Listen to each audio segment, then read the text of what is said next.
अभी जो पूरे देश में ज्योति मौर्य के लेकर के पूरे बवाल का जो माहौल बना हुआ है, उसके बारे में हम आपसे ये कहना चाहेंगे कि आज ज्योति मौर्य जो अपने हस्बैंड पे मेंटली टॉर्चर करने का आरोप लगा रही है, अगर ये बातें पहले उन्होंने कहा होता, शायद जब आलोक मौर्य जी उनको रंगे हाथ कहीं पकड़े तब आकर के उन्होंने इन पे आरोप लगाना शुरू किया, अगर इससे पहले वो बोली होती तो शायद उनके पक्ष में सारी दुनिया होती। ठीक है, कानून में भी इसकी व्यवस्था है कि अगर आप अपने पति से संतुष्ट नहीं हैं, आप अपने पत्नी से संतुष्ट नहीं हैं, आप डिवोर्स ले सकते हैं। इसके लिए कानून का प्रावधान है, इसके लिए धाराएं बनी हैं। लेकिन आपका पहले से किसी और के साथ संबंध होता है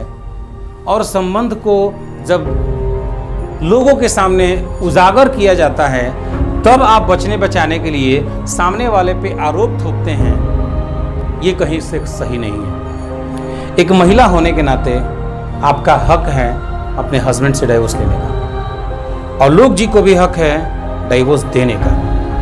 लेकिन मेरी जो विचारधारा है, मेरी जो अपनी वक्तव्य है, उसके माध्यम से मैं बताना चाहूँगा कि एक महिला जो पढ़ लिख करके इतने बड़े पद पर जा करके प्रतिष्ठित होकर के इस तरह के कदम उठाते हैं, इसका समाज पे बहुत बुरा असर पड़ेगा।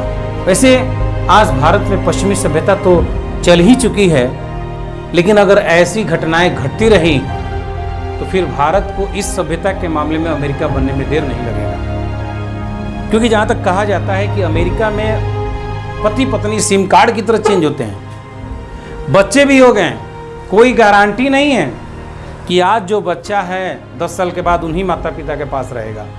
हो सकता है 10 साल बाद उनके माता पिता दोनों बदल जाएंगे।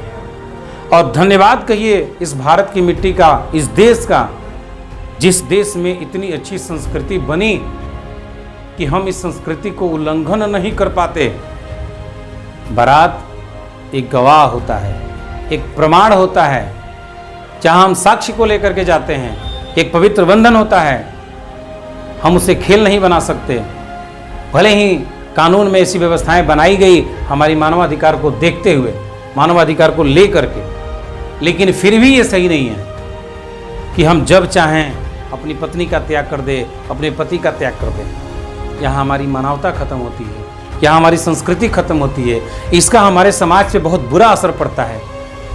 हमारे देश में पढ़ने वाले, न पढ़ने वाले, किसी भी प्रकार के लोगों से हमारा ये आग्रह है कि आप इस तरह के कोई कदम न उठाएं जिससे पूरे समाज को शर्मिंदा होना पड़े। आज हर जगह सोशल मीडिया पे चाहे रील्स बन रहे हों, चाहे लोगों के कमेंट्स आ रहे हों, न्यूज़ आ रहे हों, कोई अपनी पत्नी को पढ़ाना नहीं चाहता।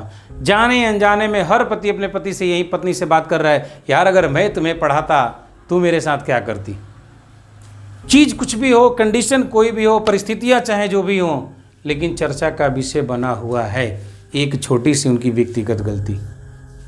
देश में न जाने कितने एसडीएम होंगे, बिहार में न जाने कितने एसडीएम होंगे, लेकिन आज उतने बड़े पद पे जा कर के एक छोटी सी मिस्टेक इतना बड़ा बखेड़ा खड़ा कर दिया है। ये समाज को कहीं ना कहीं से गलत मैसेज दे रहा है। ऐसा नहीं होना चाहिए। पूरे समाज को इस पर विचार करना चाहिए, ऐसा नहीं होना चाहिए। जय हिंद, जय भारत।